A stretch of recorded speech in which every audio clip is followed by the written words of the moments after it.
आईने में कैद आत्मा। दिल्ली के एक पुराने मोहल्ले में माया नाम की लड़की अपने माता पिता के साथ एक बड़े से घर में रहती थी। यह घर करीब 100 साल पुराना था और इसके हर कमरे में एक अलग ही वातावरण था, ठंडा, अंधेरा और एक अजीब सी खामोशी। माया का पसंदीदा कमरा घर के कोने में स्थित एक छोटा सा कमरा था। इस कमरे में पुराना फर्नीचर था और दीवारों पर धुंधली तस्वीरें लटकी हुई थीं। लेकिन सबसे खास चीज थी वह बड़ा सा आईना जो दीवार के बीच में खड़ा था। आईना बहुत पुराना था, उसके फ्रेम पर काले रंग के धब्बे थे और उसका कांच कभी पूरी तरह से साफ नहीं रहता था। माया हमेशा उस आईने को देखकर सोचती थी कि इस आईने के पीछे कोई राज छिपा है। मुझे हमेशा ऐसा क्यों लगता है कि मुझे आईने में कुछ दिखता है? माया ने एक दिन अपनी माँ से पूछा। माँ हंसते हुए बोली, तुम्हारी छोटी सी सोच है बेटा, यह बस एक पुराना आईना है।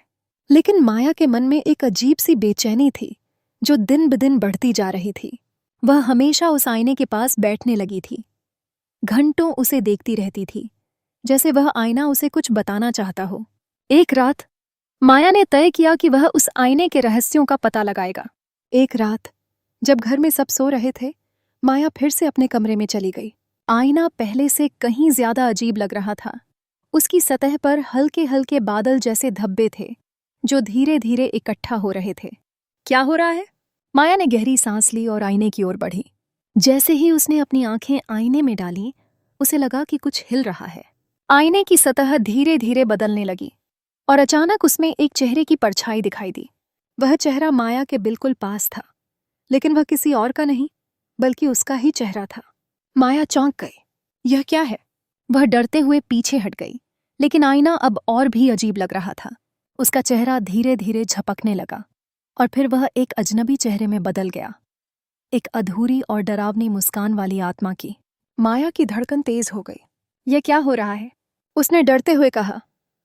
लेकिन जैसे ही वह आईने को छोड़ने के लिए मुड़ी, उसका हाथ जैसे स्वतः आईने से चिपक गया। अब वह किसी प्रकार से उस आईने में फंसी हुई थी। आईने से एक हल्की आवाज आई, तुमने मुझे जागृत कर दिया है माया, अब तुम मेरी जगह हो। माया अब पूरी तरह से डर चुकी थी, लेकिन उसे समझ नहीं आ रहा था कि क्या हो रहा है। वह चिल्लाई, लेकिन कोई आवाज बाहर नहीं आई। आईने की दुनिया में उसे अब केवल अंधेरा और सर्दी महसूस हो रही थी। वह किसी खाली भूतिया जगह में थी जहां समय भी रुक गया था। तुम कौन हो? माया ने कांपते हुए पूछा। मैं वह आत्मा हूं जो इस आईने में कैद हो गई थी। आवाज आई, यह आईना मेरे अस्तित्व का अंतिम रूप है और अब तुम मेरे साथ हमेशा यहीं रहोगी। माया की आंखों के सामने एक अजीब सी परछाई हिलने लगी और उसके बाद वह आत्मा दिखी। उसकी आंखों में गहरी तकलीफ और अजीब सी चमक थी। तुम मेरे साथ रहोगी, लेकिन तुम कभी बाहर नहीं जा सकोगी। यह मेरा शाप है, आत्मा बोली। माया अब समझ गई थी कि वह उस आत्मा के शिकंजे में फंस चुकी है, जो कभी एक मृत शरीर था, लेकिन अब इस आईने में कैद था। वह आत्मा जो अपनी सजा पूरी कर रही थी और अब माया को भी उसी रास्ते पर डालना चाहती थी। माया ने एक बार फिर जोर से चिल्लाने की कोशिश की, लेकिन फिर से कोई आवाज नहीं निकली। वह अब यह समझने लगी थी कि उसे सिर्फ एक तरीका बचा है, इस शापित आईने को तोड़ना। अगर वह इस आईने को तोड़ पाई तो शायद वह इस आत्मा के शिकंजे से बाहर निकल सकती थी। वह किसी तरह से अपनी मानसिक शक्ति को एकत्रित करती है और आईने को तोड़ने के लिए खुद को तैयार करती है। जैसे ही उसने अपनी आखिरी कोशिश की और आईने में अपना पूरा जोर लगाया, अचानक उसके हाथ में एक ठंडी ऊर्जा महसूस होने लगी, जैसे कुछ अजीब रूप से उसे खींच रहा हो। लेकिन क्या माया इस आत्मा से बच पाएगी? क्या वह आईने को तोड़ने में सफल होगी या हमेशा के लिए उसी शापित दुनिया में फंसी रहेगी? इस भाग के बाद माया की यात्रा और अधिक रोमांचक हो जाएगी। क्या वह आईने को तोड़ने में सफल होगी? क्या वह आत्मा उसे अपना शाप दे पाएगी या माया बचने में सफल हो जाएगी? माया ने आंखें बंद कर लीं और एक गहरी सांस ली। वह जानती थी कि यह उसका आखिरी मौका था। अगर वह अब हार गई तो वह हमेशा के लिए इस आईने में बंद हो जाएगी, एक अनदेखी आत्मा की तरह, जिसका कोई नाम नहीं होगा, कोई पहचान नहीं होगी।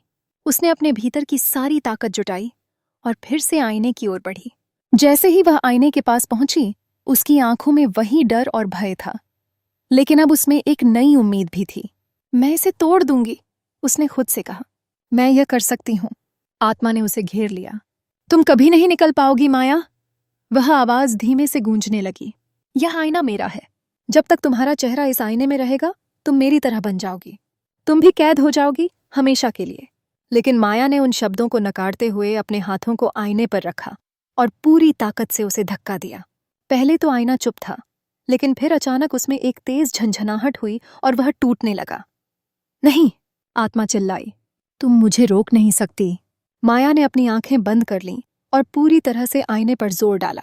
जैसे ही आईना टूटने की आवाज आई, वह महसूस करने लगी कि कोई उसे खींच रहा था, लेकिन अब वह ताकत उसे डर नहीं दे रही थी, बल्कि वह जानती थी कि अब वह आत्मा को जीतने वाली थी। आईना अब पूरी तरह से टूट चुका था। उसके कांच की हजारों शार्प चिट्टियां इधर उधर बिखरीं और माया ने महसूस किया कि जैसे कुछ हल्का सा उसे छोड़कर उड़ रहा हो। तुम अब जा सकती हो माया। अचानक वह आवाज आई जो पहले डरावनी लगती थी, लेकिन अब यह शांत थी। तुमने मुझे मुक्ति दी है और अब तुम मुक्त हो। माया ने अपनी आंखें खोलीं। उसके सामने अब कुछ नहीं था, न कोई आत्मा, न कोई भय। आईना अब एक टूटा हुआ कांच था, जिसके भीतर अंधेरा और शांति थी। माया ने धीरे धीरे अपने हाथों से कांच के टुकड़ों को हटाया और कमरे से बाहर निकली। अब वह महसूस कर सकती थी कि उस अजीब सी बेचैनी का अंत हो चुका था। कमरे में कोई डर नहीं था और न ही वह आत्मा उसे घेर रही थी। वह मुक्त थी। वह अपने माता पिता के पास गई, जिन्होंने उसकी चिंता करते हुए पूछा, क्या हुआ माया, तुम इतनी देर से कहाँ थी?